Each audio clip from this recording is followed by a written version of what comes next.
Good morning, everyone. Welcome to Ainsley News. It's Friday, the 16th of April, and today, LBMA admits matter of weeks silver supply. In a surprising move amid so many signs of supply distress in the silver market, the LBMA London Bullion Market Association have just released their first ever silver investment report.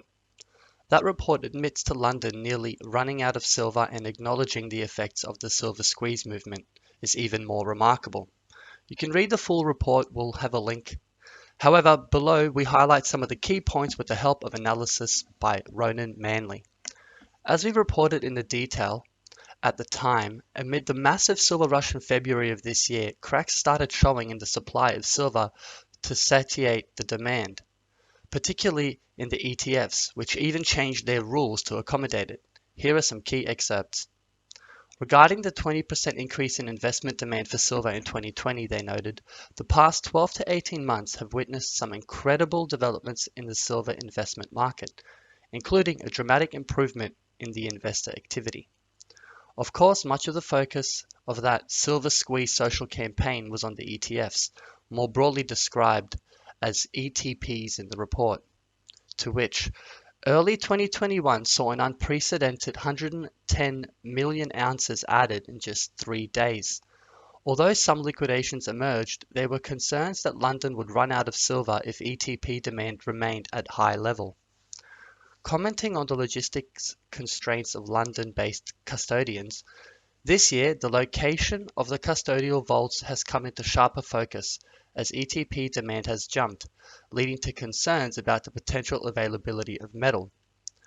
As the social media frenzy gathered pace in late January, demand for coins, bars, and ETPs all jumped. For the latter, global holdings surged by 119 million ounces in just 3 days. This was concentrated in the iShares Fund, SLV, where holdings rose by 110 million ounces.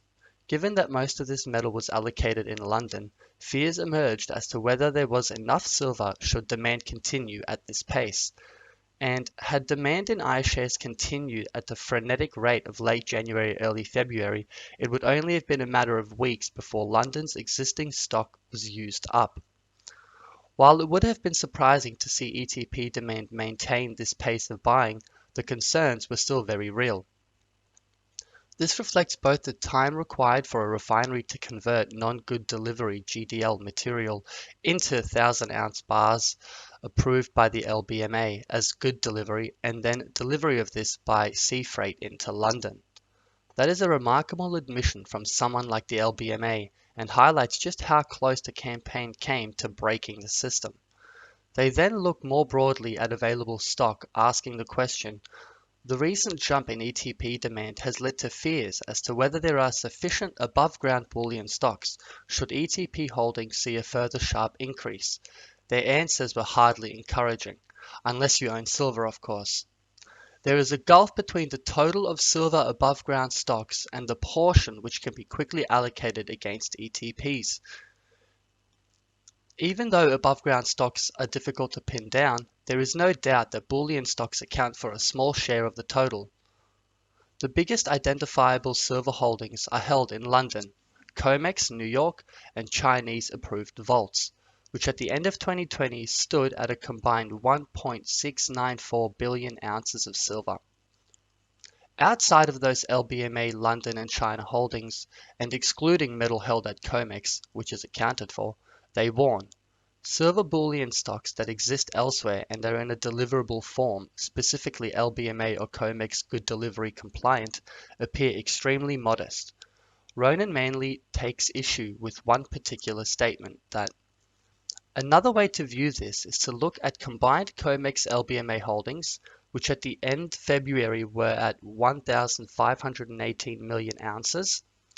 ETPs vaulted in these locations stood at 880 million ounces, which meant that 42% or 638 million ounces was in theory immediately available to meet new silver ETP demand. He says this is plain wrong, because silver not currently in ETFs is not necessarily available in ETFs, and besides, ETFs which hold their silver in London cannot hold silver in New York, apart from SLV.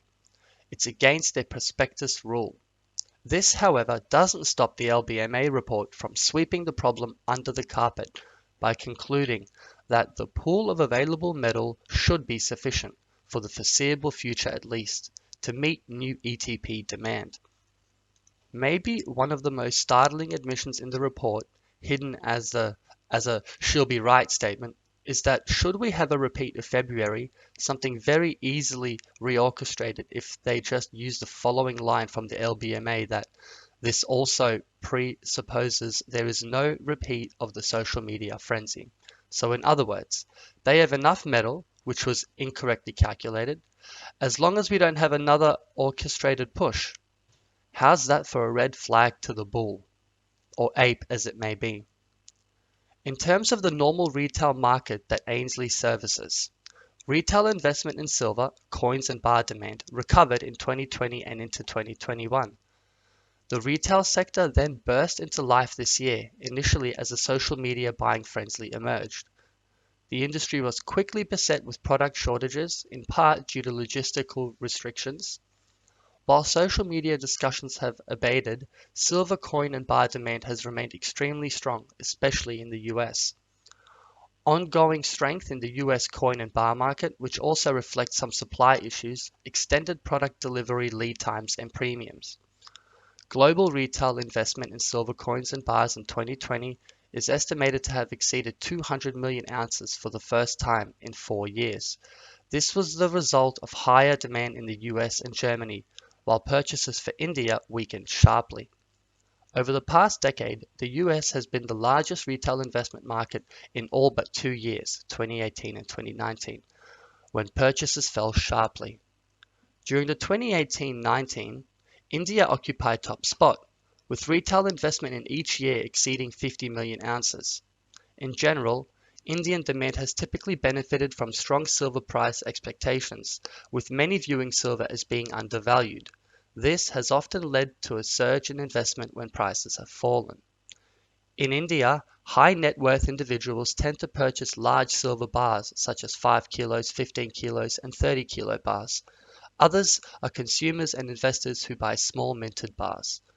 Germany completes the top 3 listing and has only emerged as a prominent market for silver bars and coins over the past 2 years. And finally, whilst there were record flows into ETFs, it didn't take businesses away from physical buyers, as they are 2 different types of buyer, with ultimately both drawing from the same pool of available silver. Silver ETPs have attracted a large swath of new buyers, including those active in the stock market who might not have previously bought precious metals. As a result, there appears to be a little sign of an adverse impact on physical investment by the success of silver ETPs. This report is a remarkable piece in that it admits just how very tight the silver market is and how prone it is to another orchestrated social media attack. It is, maybe deliberately, very light on COMEX inventories, but we all know there is the same tightness there as more and more authorized participants stand for delivery of physical rather than these synthetic proxies.